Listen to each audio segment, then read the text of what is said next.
Why Russian army is so weak. When Russia invaded, experts thought it'd win in 24 to 72 hours. 2 weeks later the war is still going. How come? On paper Russian superiority is overwhelming. Although Russia projects warlike image, its military are weak and don't know how to fight wars. Thread, notwithstanding with its warlike image, boosted by massive PR campaign, Russian military have nearly zero experience of fighting conventional wars against other regular armies. They were quite successful in suppressing civilian riots OFC, in Hungary 1956, Czechoslovakia in 1968, etc. Russians were less successful in suppressing guerrilla movements in Afghanistan and Chechnya. Guerrillas didn't much heavy weaponry, didn't have proper air defense, and yet, Russians suffered high casualties and lost the First Chechen War, despite overwhelming material superiority. Since World War II Russia never fought a conventional war against a regular army. The only exception was Georgia 2008. Russia invaded to support separatist movements in Abkhazia and South Ossetia and defeated tiny Georgian army. That was the closest Russia had to a real war in last 70 years. Individual Russian military specialists fought in Korea, Vietnam, Angola, etc. But army as a whole did not. Russian military machine, from recruitment to logistics, hasn't been checked in a war against a large regular army since 1945. That's the first experiment we're having now. Since 1945 Russian army fought against enemies neither of which had a regular army of its own.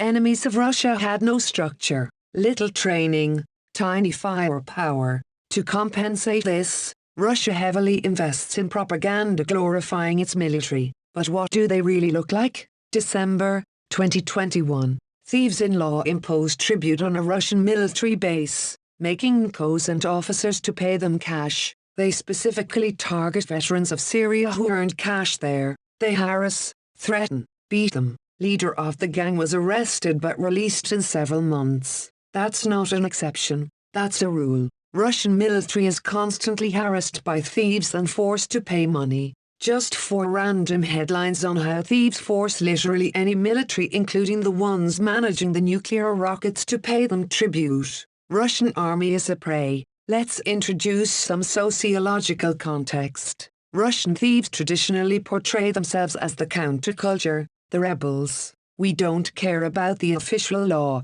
of cops. We follow only the law of thieves. We constitute a parallel state much superior to the official one. Thieves dominate in prisons. Their propaganda is working so well that many naive prisoners really view thieves as rebels. But then they start doubting the narrative. They wonder, what if thieves play rebels but in reality are actively collaborating with prison administration? If prisoners refuse to work and try to sabotage the production, thieves will plead, persuade, threaten and then physically force them to resume their work. Thieves may develop very long and complicated argumentation, but with only one imperative: production goals must be met. That's well reflected in culture. Consider a great movie on how Russian institutional culture, shaped by prison culture, works in reality. A prisoner refuses to work and tells administration. They inform the thieves and that's what happens.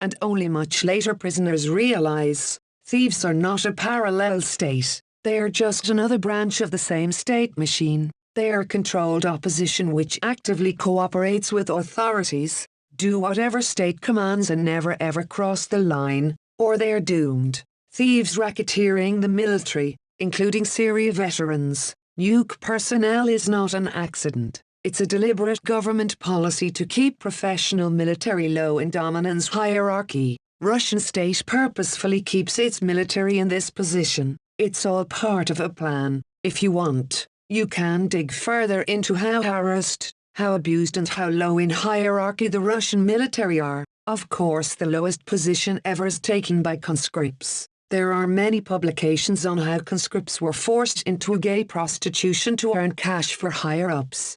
Okay, that's all part of a plan, but why would they develop such a plan? Well, higher-ups are afraid of the army. Russian thieves play rebels, being a part of state apparatus, the same way Russia plays a military regime being in fact a state security regime. State security are not the military. That's another institution which has very uneasy relations with soldiers. That's understandable. State security will easily suppress any civilian revolt and any guerrilla. Thus the only inner force that could overthrow them would be the army. You can read a more detailed account of relations between the Russian state and its army here. But for now I want to stress, they are very concerned about the potential rivalry from the army and took every effort to prevent it. Thus they castrated the army. One precaution is to do a cleansing after each military conflict. In peacetime, power of military generals is low. They are bounded by instructions,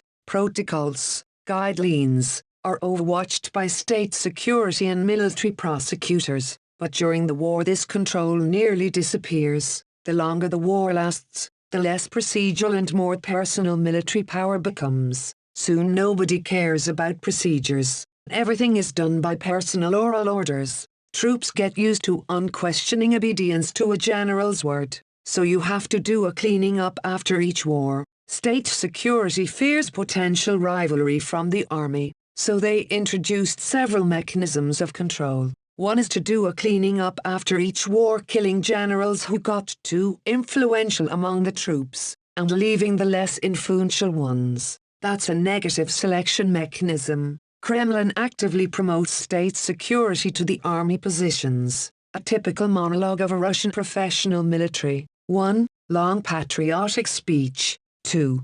Complaints on how he'll never get promoted, 'cause all the positions are given to young state security with no military experience. Third layer is extreme, unbelievable anti-intellectualism among the military officers promoted by the state. If Prussian army was the most intellectual army in Europe, modern Russian is the least. Again, it's not an accident. It's a deliberate policy to minimize this internal threat. Let's sum up. Kremlin is not maxing efficiency, it's minimizing the threat. Recruit as low IQ officers as possible, give them very narrow training. If some officers are capable and rising quickly, kill them. Appoint as many state security to the army to make it more controllable. To minimize the threat from the army, the ruling state security attacks the army mythos. Why would mafia even dare to racketeer military officers? Because they know in case of conflict the state will back the mafia. These guys stand much higher in Russian hierarchy than soldiers. This explains all these strange phenomena such as thieves harassing the military bases, soldiers being forced into gay prostitution, etc. I don't think Putin personally ordered that, though he might, but he purposefully destroys the army mythos to eliminate a rival for power. Words cannot describe how low in dominance hierarchy the Russian army is. To get some idea, watch this video from a Russian official TV channel. An officer asks for a minute of silence for our special operation boys dying there and see what happens. Army has no respect at all. Здесь многие люди с боевым опытом и через Афганистан прошли, и через чеченскую кампанию прошли, и через Донбасс. Там реально наши ребята, и донецкие, и луганские, и наши силы спецопераций гибнут сейчас. И наша страна, она... Не-не-не-не-не!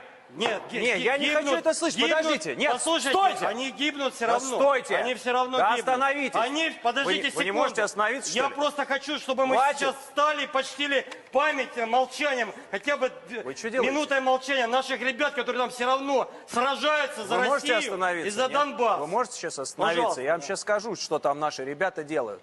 Наши ребята там разят гадину Это фашистскую. правильно, но это правильно Да все. дайте мне договорить. Да. Это триумф русского оружия, это триумф правильно. русской армии, это возрождение России. Conclusions about the Russian artillery-centric army are not wrong, but they must be considered in political context. You must be artillery-centric. If you have low morale troops, nobody respects them. They have no self-respect either. They can't stand the close-range fight. If regime trained capable high-morale infantry with intelligent officers, it'd constitute a mortal political threat. So it will maintain low-morale incapable infantry with the dumbest officers possible and kill brighter ones. Artillery is way to fight somehow with these troops. Russian regime pretends to be military, but it's not. It's thinking, language, methods are very state security. On the 24th of February Putin started a special operation in Ukraine and on the 27th of February congratulated Russian forces there with the anniversary of the Day of Special Operation Forces.